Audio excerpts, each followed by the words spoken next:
এই ফুরফুরা বাতাস শহরে পাইবেন না, বুঝলেন? একদম ঠিক। শহরের বাতাসে খালি ধুলিকণা ওরে ধুলিকণা, কার্বন ডাই অক্সাইডটা কি কয় এই যা। আসলে মনটা ভরে যায় দেখলে।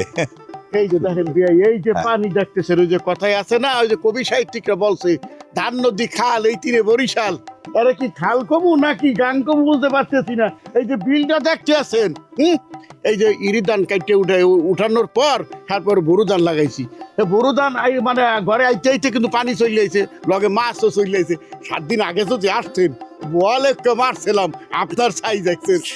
গ্রামের মানুষ মিলে খাইছি। আরে বিলের 4 ভাগের 1 ভাগে জমি তো মগো। ও ভালো কথা, খালি ফেনা ফুটে যাইতেছি, একটু পরিচয় করাই দেই। কাকে?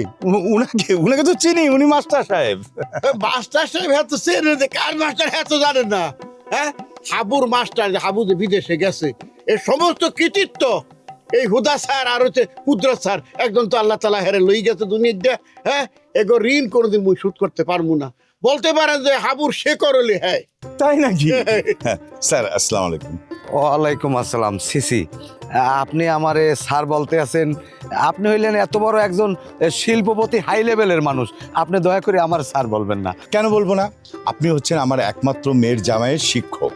শিক্ষক হিসাবে আমার কাছে আপনি সম্মানিত এবং মর্যাদা প্রাপ্য। হ্যাঁ, আপনারা কি মনে করেন যে আমি মানুষকে সম্মান করতে পারি না? অবশ্যই পারি। আমি মানছি যে আমি আপনাদের সাথে একসময় খারাপ ব্যবহার করেছি, কিন্তু আপনারা যতটা খারাপ আমাকে মনে করছেন, মানুষ হিসেবে কিন্তু আমি অতটা খারাপ না। আমার কোম্পানিতে প্রায় 30,000 শ্রমিক আর অফিসার কাজ করে। ওদের সাথে কিন্তু মালিক আর শ্রমিকের সম্পর্ক না, ওদের সাথে আমার আত্মার সম্পর্ক। কেন, আমার মেয়ে মার্জানাকে দেখেছেন না? হ্যাঁ, ও কেমন মানুষের সাথে কি সুন্দর ব্যবহার করে, সবাইকে কেমন আপন করে কাছে টেনে নেয়। আমি এই লেগেই তো কই, বৌমার আচার আচরণ এত ভালো। যেই সন্তানের আচার আচরণ ভালো, তার বাপ মা তাদের আচরণও ভালো, নাইলে এরকম ভালো ব্যবহার করতে পারে না। এরকম ভালো সন্তান হইতে পারে। ধন্যবাদ বিআই।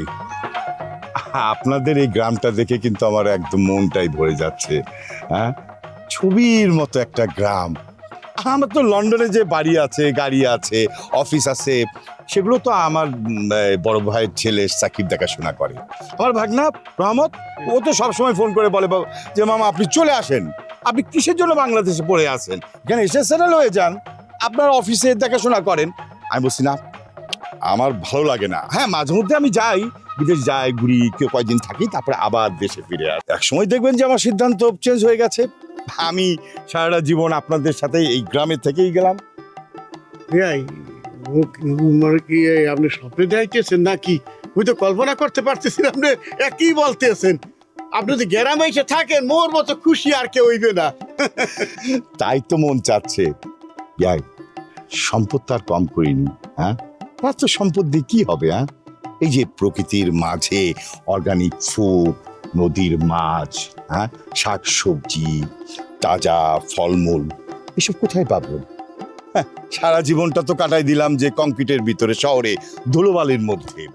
তাই বাকি জীবনটা যদি আপনাদের সাথে একত্রে এই গ্রামে থাকতে পারি, তাহলে এর অর্থটাই তো জীবনের সার্থকতা। কি বলেন? একদম সত্য। ওই যে মগো গ্রামে একটা প্রেমার বাক্য আছে যে শৈল সই দুঃখের কথা কই। সেই দুঃখের কথা কেন লোকে কয়? শৈল লোকেই তো কয়। আপনি যে কথাটা বললেন ভাই, আসলে মানুষের বয়স এক সময় এমন খানে সে খাড়ায় ডাইনে ভাই কেউ থাকে না।